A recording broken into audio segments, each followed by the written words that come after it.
Maurício Benvenuti, seja bem-vindo ao Fast Beauty Experience 2020. Uau, que energia! Extraordinário! A tela é tua, meu querido, arrasa! Muito boa tarde a todos e todas. Adorei essa energia incrível!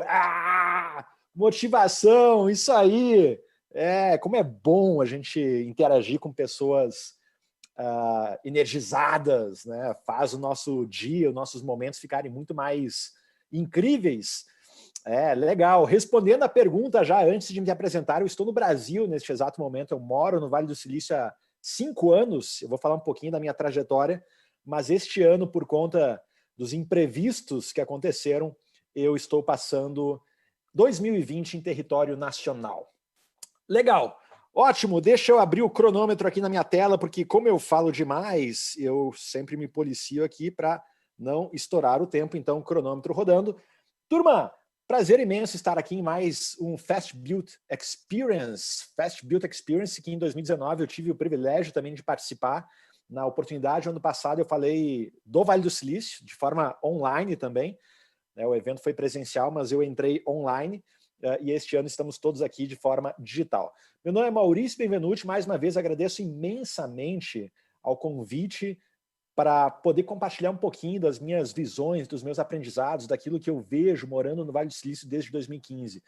E não só isso, é um privilégio também poder interagir com vocês e, se der aqui no final, a gente vai fazer perguntas e respostas para tornar essa conversa ainda muito mais dinâmica.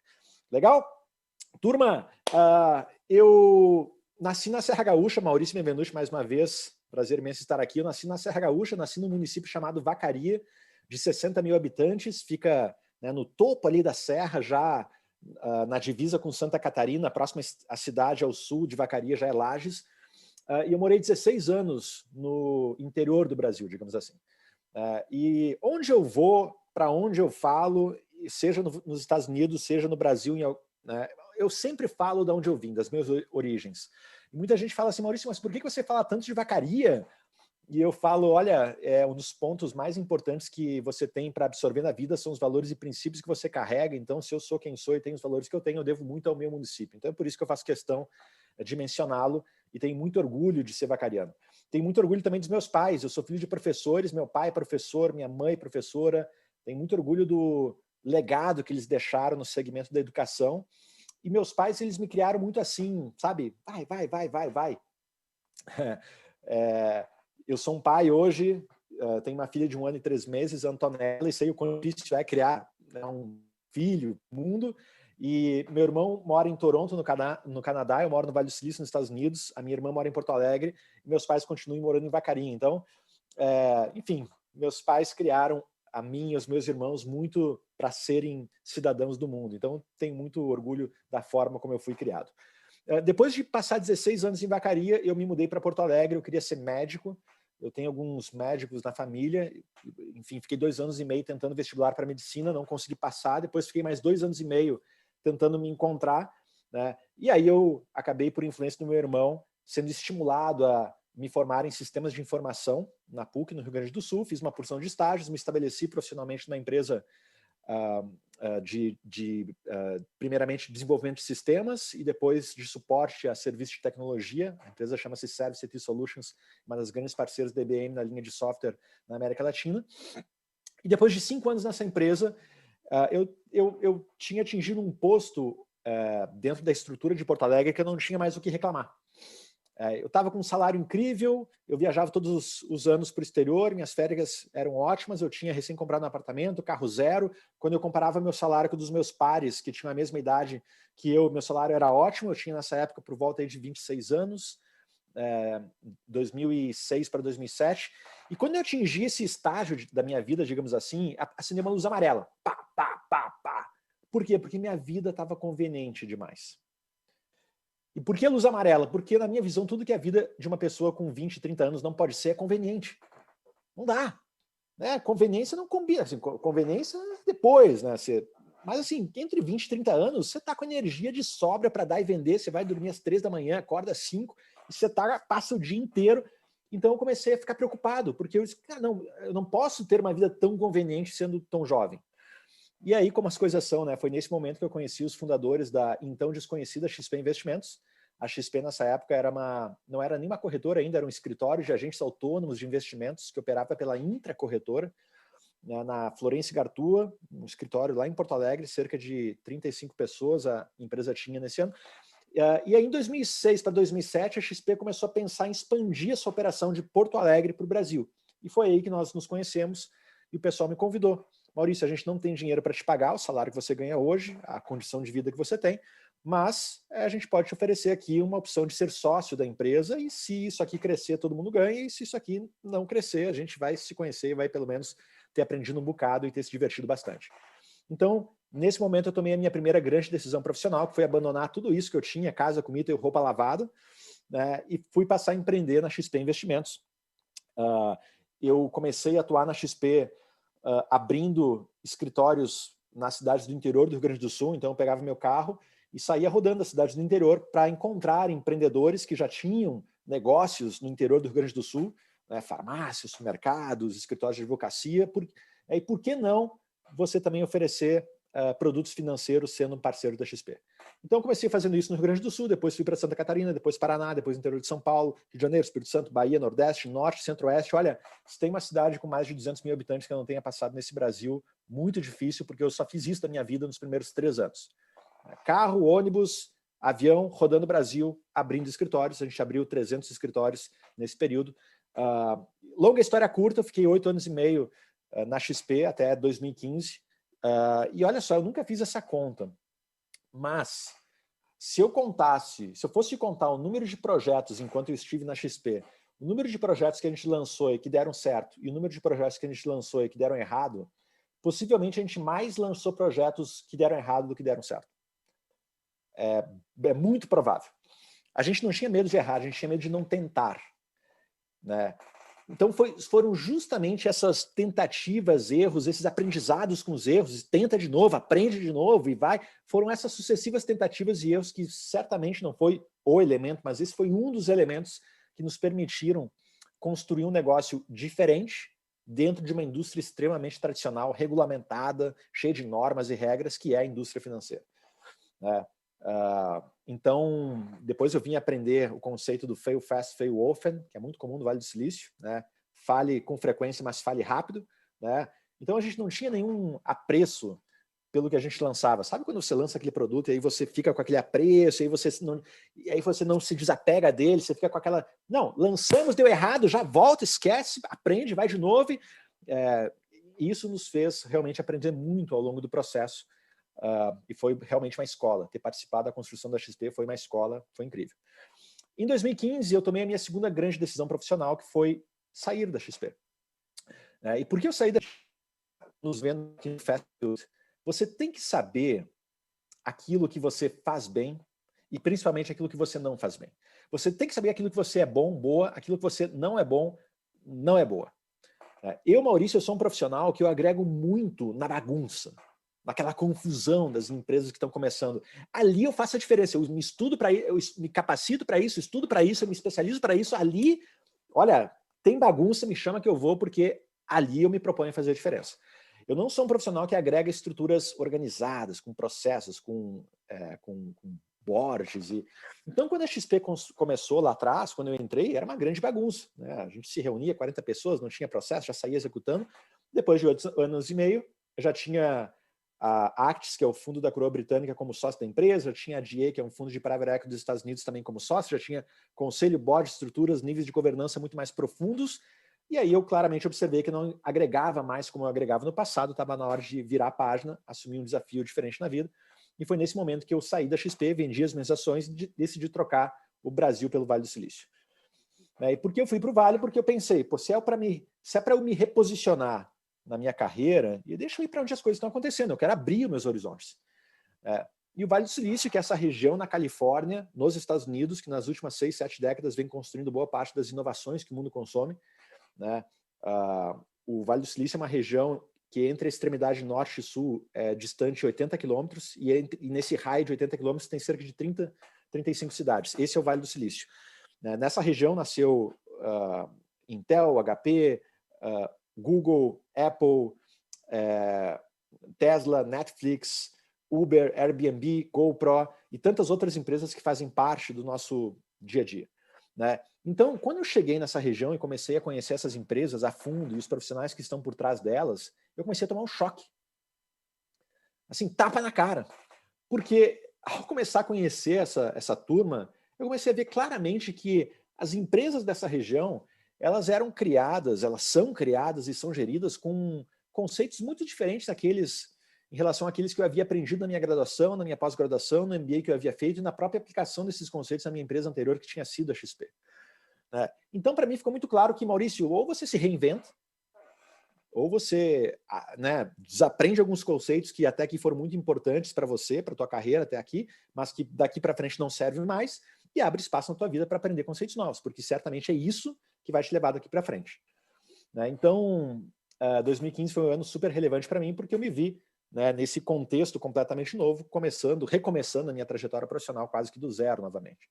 Né? E aí eu entrei nesse mundo, mergulhei de cabeça nesse mundo do empreendedorismo, da inovação, das tecnologias, das inovações, de como tudo isso se conecta, né, com profissões, com empregos, com empresas, com organizações, com instituições, com companhias, né, como tudo isso impacta no futuro do trabalho. Né? E aí eu acabei me tornando sócio da Startse. A Startse é uma empresa de educação que leva o que a gente chama da educação do agora para agora. Não é nem o futuro, que é distante, e o mundo, nesse mundo cada vez mais imprevisível, o futuro é cada vez mais o hoje, nem o passado que já passou é o agora. Do agora por agora. Existe até um termo nos Estados Unidos para isso, agora que está sendo muito falado, que é o chamado nowismo. Existe o futurismo, que é o futurismo, e existe o nowismo, que é como se fosse o agoraísmo. Né? Ou seja, é tão imediato e os conceitos eles se tornam obsoletos tão rápido que não adianta estudar muito para frente, porque é agora. Então, do agora para agora. Me tornei sócio da Startse, a gente construiu a Startse University, que é a nossa sede no Vale do Silício, e de lá para cá, enfim, escrevi meus livros e venho fazendo tudo que eu faço nesse mundo da inovação do empreendedorismo. Tá? Feita essa breve introdução aqui de 11 minutos, eu estou de olho aqui no cronômetro, eu quero falar com vocês aqui 4 pontos que eu separei, e a minha apresentação aqui tem um slide. Vai ser um papo direto e reto, sem rodeios. Primeiro ponto, em relação à evolução profissional e como você, enquanto profissional e, consequentemente, a empresa em que você trabalha, como nos portarmos nesse mundo. Primeiro ponto. Assim, cada vez mais, as grandes oportunidades, elas não nascem no senso comum de uma indústria. As grandes oportunidades, elas gradativamente nascem mais e mais nas bordas, nos limites, nas fronteiras do senso comum. Não no senso comum, nas fronteiras, lá no horizonte do senso comum. Né? E a única forma para você, para eu, para nós sermos capazes de enxergarmos essas fronteiras, de navegarmos por esses limites, a única maneira é a gente se permitindo questionar um pouco mais, interrogar um pouco mais, desobedecer um pouco mais a normalidade das coisas. Isso é inevitável nos dias de hoje, né? Nesse mundo maluco em que a gente vive.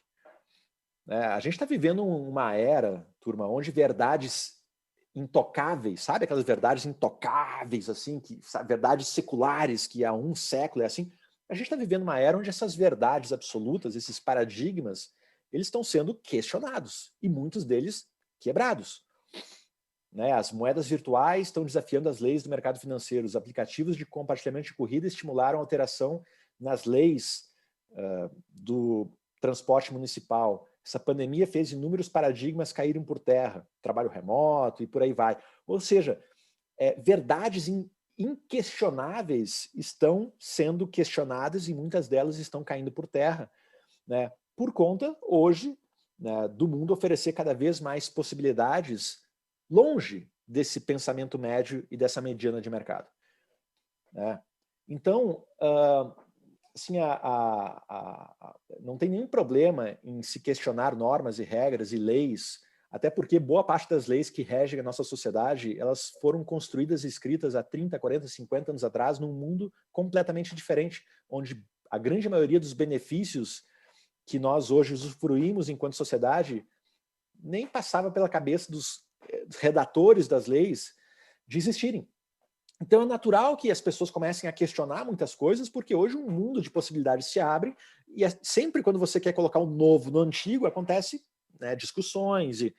Então, esse questionamento hoje ele se faz extremamente necessário. Eu vou dar um exemplo. A Tesla Motors, que hoje é a montadora de veículos mais valiosa do mundo, que está valendo no mercado, na Bolsa de Valores, aproximadamente 400 bilhões de dólares. Eu não peguei a última cotação, mas é mais ou menos isso. Vale mais de 10 vezes o valor da Ford Motors. A Ford, que é uma empresa que existe há mais de 100 anos, que você conhece, que talvez você já tenha sido cliente dela, e que vale hoje cerca de 30 bilhões de dólares. Como pode uma empresa com 17 anos de vida, que é a Tesla, né, passar a valer mais de 10 vezes mais uma Ford que existe há 100 anos? Essa é o mundo moderno. Mas o ponto é, a Tesla, ela, quando foi criada, ela começou a questionar muito esses padrões, essas regras, essas normas intocadas do mercado automobilístico. E uma dessas regras é: montadoras não podem vender carros diretos para o consumidor. Elas têm que vender via concessionárias. E existe uma regra, uma lei no Brasil chamada Lei Ferrari, que nos Estados Unidos existe uma lei equivalente, que proíbe, é ilegal, você não pode vender carros montadora direto para concessionária. Você precisa obrigatoriamente de uma concessionária. Legal. Aí a Tesla nasce, e o que acontece? Ela começa, peraí, estamos aqui, né, no século XXI, né, com esse mundo de possibilidades, com a internet, onde você hoje consegue comprar qualquer coisa pela internet. Como assim? Você só pode comprar carro por concessionária? Quem foi que disse? Olha o mundo de possibilidades. Por que não vender um carro pela internet? Porque existe uma lei que diz isso e que foi escrita há 70 anos atrás? Peraí. E aí a Tesla começou a questionar os reguladores americanos, os órgãos, e começou a questionar, peraí, olha só, e começou a mostrar que isso hoje em dia não era mais cabível. Questionou, até que em um momento, os reguladores falaram: Tesla, chegamos a um acordo. Para montadoras que só fabricam carros elétricos, que é o seu caso, aí sim você pode vender carros sem concessionária. Ou seja, praticamente 100 anos de uma lei, de uma regra que existia, intocada no mercado, cai por terra, e a Tesla começa a vender carros sem concessionários, e aí o resto é história. Claro que não é isso que faz da Tesla a montadora mais valiosa do mundo, mas essa postura questionadora, essa postura desafiadora, essa postura de interrogar, de desobedecer essas verdades, né, e construir novas, é isso certamente que vem pulsando a Tesla para cada vez mais valorização de mercado ela ter. Né? Então, a atitude questionadora hoje ela se faz extremamente necessária. Você que está me vendo aqui, certamente no segmento onde você atua, existe alguma coisa que você possa fazer muito melhor. Não tenho dúvida. Existe alguma lei ou alguma regra criada no seu setor que foi escrita há 30 anos atrás e que, se você começa a questionar ela, você vai ver que existem inúmeras possibilidades de fazer melhor. Na XP, a gente lá atrás, a gente fez isso, as regras do mercado financeiro, as políticas para abertura de conta, coisas ultrapassadas, a gente começou a questionar. E a gente foi conseguindo inúmeras vitórias para conseguir entregar soluções muito mais rápidas para o consumidor e por aí vai. Nos programas que a Start se desenvolve no Vale, a gente já levou mais de 5 brasileiros e brasileiras para lá. E os nossos programas eles começam geralmente na segunda e terminam na sexta. E quando os programas começam, eu geralmente pergunto o que você espera, né, desse programa. E as pessoas falam assim: Maurício, estou no Vale do Silício, vou ver carro na rua sem motorista, vou ver drone nos ares, inteligência artificial, impressora 3D, vai ser incrível. Legal, tudo isso existe na experiência Vale do Silício. Né?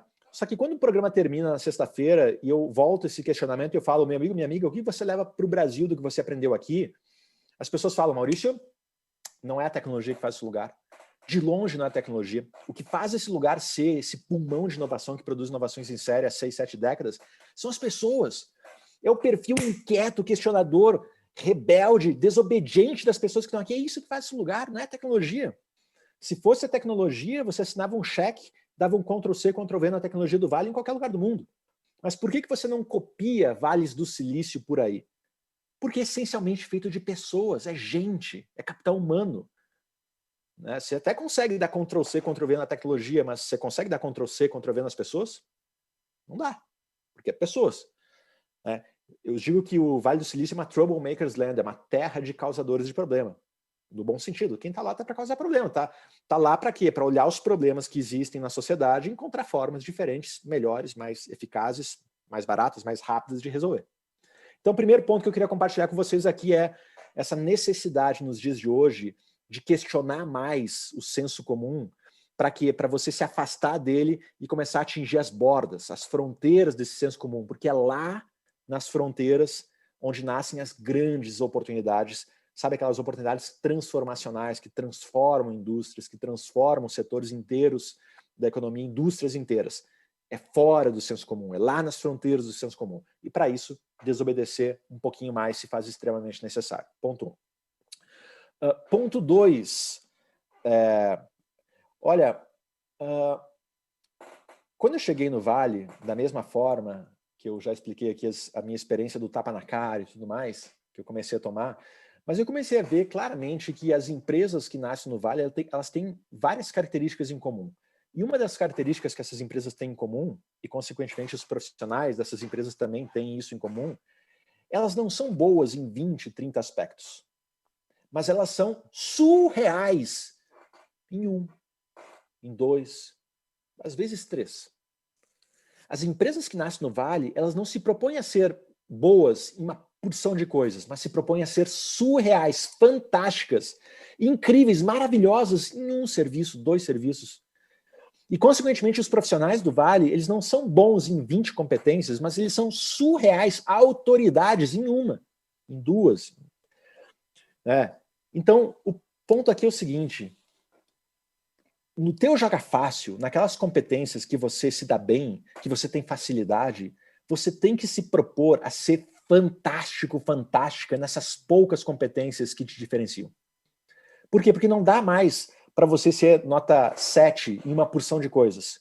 Por quê? Porque se você for nota 7 em uma porção de coisas, você vai estar no senso comum, no Oceano Vermelho, onde está todo mundo ali. Ser nota 7 em 20 competências é mais do mesmo. Agora, você ser nota 10, ou muito próximo de 10 em 2 competências, isso te credencia a ser referência para muita gente. Observa, pensa o seguinte, pensa nas pessoas que você admira, que você respeita por algum motivo. Pensa nas pessoas que são autoridade para você. Certamente essas pessoas são autoridade para você porque elas desempenham com muita excelência 1 atributo, ou 2 atributos. Certamente essa pessoa ela é uma referência para você porque ela faz uma coisa fantástica, ou 2, ou pouquíssimas coisas.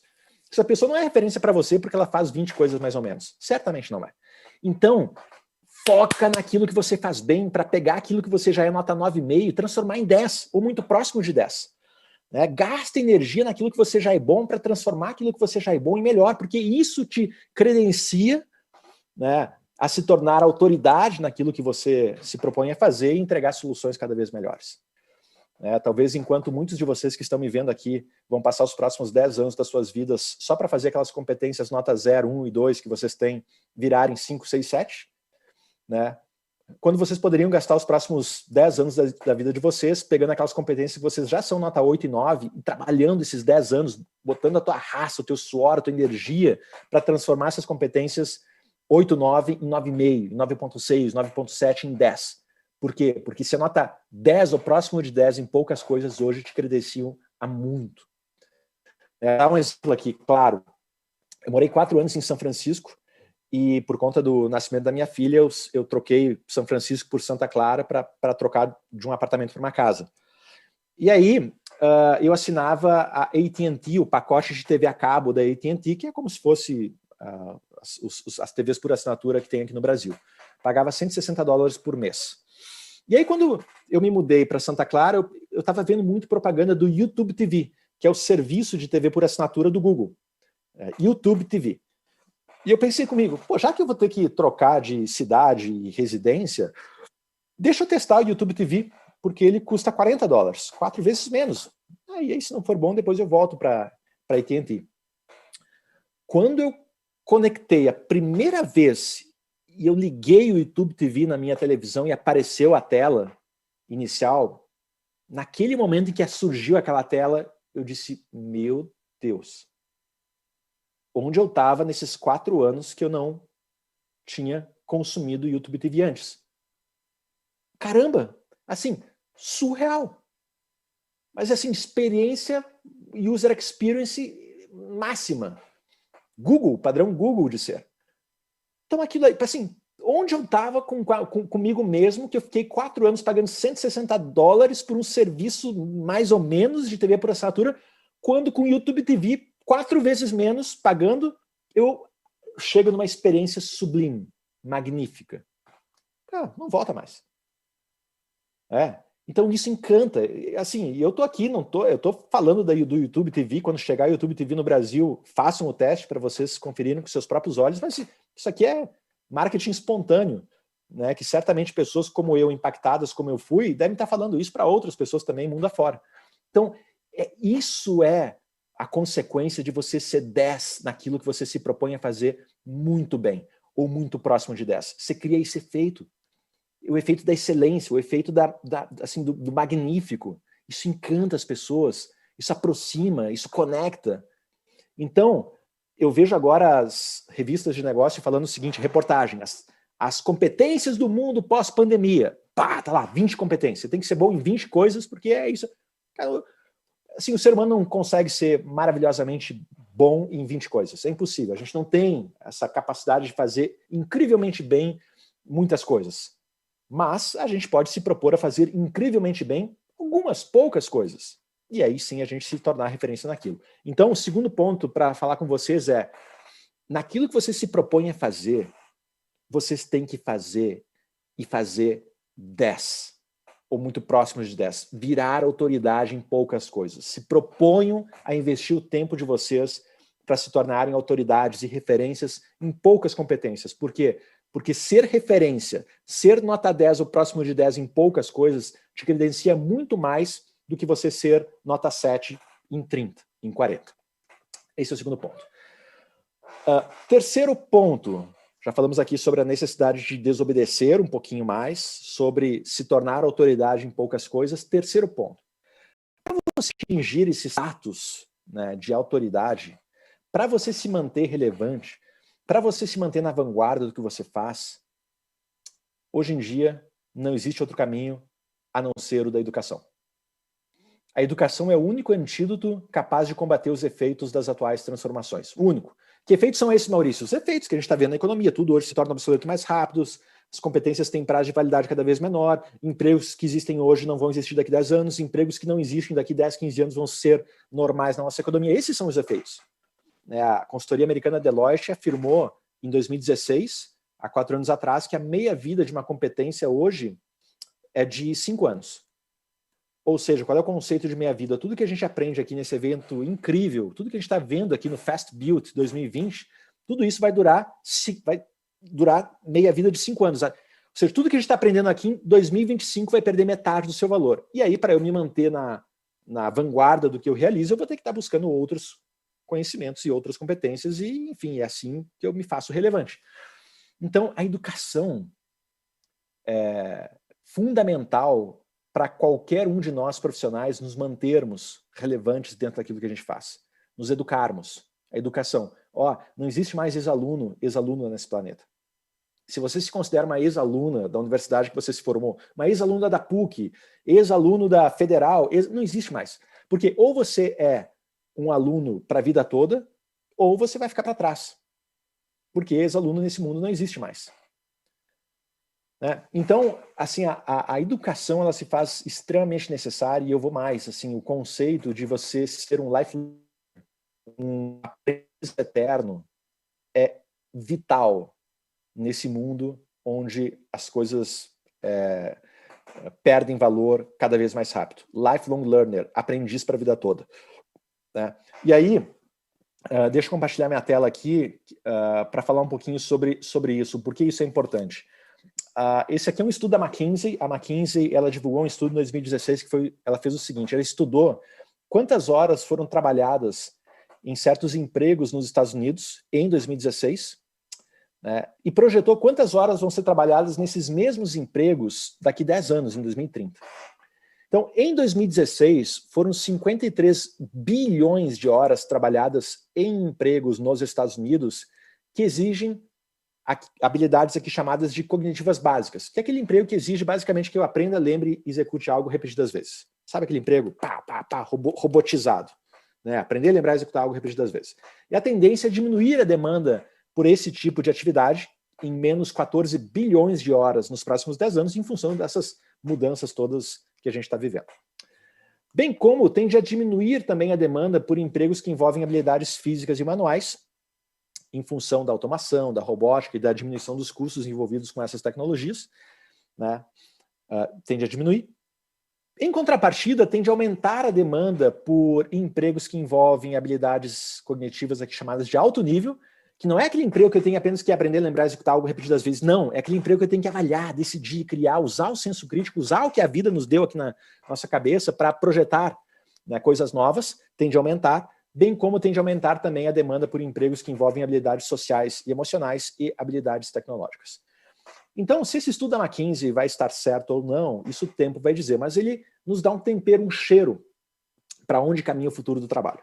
E claramente tem duas frentes aqui muito fortes, gritantes. Uma, né, cada vez mais a exigência de habilidades intrinsecamente humanas, né, da nossa espécie, habilidades criativas, sociais, emocionais, o senso crítico, né, a empatia, a inteligência emocional, que está aqui estampada nas habilidades cognitivas de alto nível, sociais e emocionais, uma frente.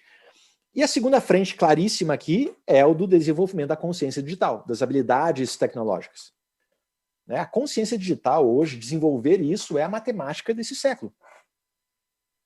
Né? Assim como você teve que aprender a fazer contas para poder trabalhar, né, multiplicar, dividir, somar e subtrair, hoje em dia a gente tem que saber como é que o online potencializa o offline, como é que o digital potencializa o analógico. Isso é fundamental hoje, na atualidade. Se eu não souber minimamente compreender isso, né, o mundo hoje ele é cada vez mais conectado. E assim como a gente não precisou, você nem eu, fazer um curso de matemática e se formar em matemática, estudar 4 anos para aprender a fazer conta, para desenvolver a consciência matemática, a gente também não precisa aqui fazer um curso de ciência da computação para desenvolver a consciência digital. O ponto é, minimamente eu tenho que entender como é que a tecnologia pode potencializar a minha profissão, o que eu faço, a minha empresa, o meu negócio, a minha organização. Isso hoje é fundamental. Então, habilidades humanas e habilidades tecnológicas. Então, para fazer frente a essas mudanças expostas aqui nesse estudo da McKinsey e frente a essa realidade, isso se mostra cada vez mais presente, a necessidade de se educar e de buscar educação hoje se faz extremamente necessária. Buscar conhecimento. E olha, nunca foi tão possível nos dias de hoje você ir atrás da educação que você precisa para aprimorar a competência que você deseja. Não tem mais por que esperar hoje em dia aquele curso maravilhoso para você se capacitar. Porque enquanto você espera 6, 7, 8 meses por aquele curso, não, o teu concorrente está se capacitando agora, porque hoje, com 10 minutos de pesquisa na internet, você pode ser exposta aos conteúdos mais ricos, densos e profundos que existem em relação àquilo que você procura. O livro mais atual dos nossos tempos chama-se Google, e a partir dele você tem uma porta aberta para o infinito. Desde 2017 eu tenho o hábito de estudar 1 hora por dia. Sempre quando eu acordo, entre o meu acordar e o café da manhã, uns 40 minutos, 1 hora, eu tiro para aprender. E impressionante, com 10 minutinhos de Google, eu já estou lendo arquivos de professores de Oxford, de Yale, artigos de prêmios Nobel, de professores renomados, enfim, com 10 minutos de pesquisa. A educação hoje está disponível na ponta dos nossos dedos. A educação mais atual do mundo está aqui. Né? Então não tem por que esperar. Enquanto você espera para se educar e para se especializar, as pessoas estão aprendendo, se educando e se especializando agora, nesse exato momento. Então a educação ela se faz extremamente necessária. E olha, para qualquer profissão. Seja você um médico, um delegado, um contador, empreendedora, independente. Ano passado, num dos programas que a gente fez na Startse no Vale, a gente recebe, a gente tem programas segmentados que aí recebem profissionais só de uma indústria, a gente tem um programa que recebe só médicos. E nesse programa para médicos, ano passado, a gente recebeu, entre esse grupo, tinham 6 radiologistas, médicos radiologistas. E quando o programa começa, eu pergunto para as pessoas o que trouxe as pessoas até aqui, o que trouxe você até o Vale. E aí esses radiologistas falaram o seguinte: olha, Maurício, eu passo hoje o dia inteiro no meu consultório e eu, nesse período, eu analiso 10, 15 raios-x e por conta do conhecimento que eu obtive, eu analiso esses raios-x e faço um diagnóstico por imagem. E eu emito um diagnóstico a partir da minha análise naquela imagem. E eles falaram o seguinte: olha, eu não consigo, eu não me vejo mais fazendo isso nos próximos 5, 6 anos. Porque é utopia eu imaginar que daqui 5, 6 anos não vai ter uma máquina que vai fazer o que eu faço muito melhor, muito mais acurado, muito mais barato e muito mais eficiente. Né? Analisar imagem, analisar centenas de imagens, a tecnologia vai fazer isso muito melhor do que o ser humano. Porque é justamente esse é o campo que a tecnologia se dá muito bem. Em tudo que envolve atividades repetitivas e muitos dados para buscar um padrão, a tecnologia é o campo que a tecnologia nos ganha de 7-1 e vai continuar ganhando muito mais, de muito mais goleada. E aí eles falaram mais. Além disso, eles falaram o seguinte: Maurício, eu jamais imaginava que depois de estudar 3 anos para passar num vestibular de medicina, que é um dos mais concorridos do Brasil, depois de estudar 6 anos numa das faculdades particulares de medicina, que são uma das mais caras do Brasil, depois de fazer a minha residência, depois de tudo isso, eu jamais imaginava que em algum momento da minha carreira, parte do aprendizado que eu estudei iria se tornar obsoleto. Então, turma, isso é para qualquer pessoa, para qualquer profissão, para qualquer negócio. A busca por aprendizagem, ser uma eterna aprendiz, aprender para a vida sempre, isso hoje é fundamental. Então esse é o terceiro ponto. Desobediência, se tornar autoridade em poucas coisas, que isso te credencia muito mais a se tornar mais ou menos em várias. Estudar, forever, eterno aprendiz. E o último dos 4 pontos que eu queria mencionar com vocês aqui é o seguinte: muita gente me pergunta, Maurício, qual é o atalho que o Vale do Silício te ensinou, e você pode compartilhar comigo? Qual é? Turma, não existe atalho na sua vida. Acabou, não existe. Assim, se você comprou um curso no final de semana, Fórmula Mágica do Sucesso, não existe Fórmula Mágica. Rasgou dinheiro, infelizmente. Por quê? Porque a Fórmula Mágica chama-se trabalho. Trabalho, work. Essa é a Fórmula Mágica. Arregaçar as mangas, baixar a cabeça e fazer acontecer. Isso é o que transforma as pessoas. É isso que faz você sair de um ponto A e chegar num ponto B. É trabalho. Não existe atalho nessa vida, não existe fórmula mágica, existe trabalho. E para você conquistar o que talvez 1% das pessoas do teu segmento conquistam, você vai ter que estar disposto a fazer o que 99% das pessoas não estão. É matemática pura e simples. Você vai ter que estabelecer um pacto com você mesmo se você quer realmente construir uma carreira privilegiada, né, e de referência. Na época da XP, eu lembro, a XP, a gente mudou a empresa de Porto Alegre para o Rio, depois do Rio para São Paulo, mas na época em que a empresa era no Rio, a gente trabalhava pra caramba, né, das 8 da manhã até as 9 da noite, todo dia, e quando a gente criou a Expert, que hoje é o maior evento da indústria de investimentos, um dos maiores do mundo, né, a gente trabalhava a construção do evento nos finais de semana, porque durante a semana a gente não tinha tempo, então a gente trabalhava sábado e domingo. Então a gente começou a trabalhar full time, 7 dias por semana, o ano inteiro. E assim foi durante inúmeros anos. E eu, sábado de manhã, sol no Rio de Janeiro, aquele tempo maravilhoso, meus amigos indo para a praia, curtir as belezas que a capital carioca tem a oferecer, e eu ia trabalhar sábado, domingo. Não estou dizendo que tem que trabalhar, que todo mundo tem que fazer isso, mas estou dizendo o seguinte: se você quer construir algo relevante, você vai ter que estabelecer um pacto com você mesmo para arregaçar as mangas e fazer muito mais que os outros. De novo, você quer construir uma carreira, né, que apenas 1% das pessoas conseguem atingir, você vai ter que estar disposto a fazer o que 99% das pessoas não estão. Uma matemática pura e simples e racional como essa. Trabalho. E foco, que você vai ter que depositar naquilo que você vai se dispor a fazer. Foco não é você dizer sim àquilo que você vai fazer, ou se dispõe a fazer, ou quer fazer, mas foco é você dizer não a todas as boas oportunidades que vão surgir no meio desse caminho de construir aquilo que você quer. Isso sim é foco. Por quê? Porque vai surgir uma porção de oportunidades maravilhosas no meio do caminho, e a tua capacidade de falar não para elas, para você continuar aqui, com o pacto que você estabeleceu, certamente é o que vai ditar o quão você vai se aproximar desse 1% que você tanto quer ou não. Tá bom? Então, o que a gente tem aqui? A gente tem os 4 pontos que eu quis mencionar com vocês: desobediência, autoridade, educação e trabalho.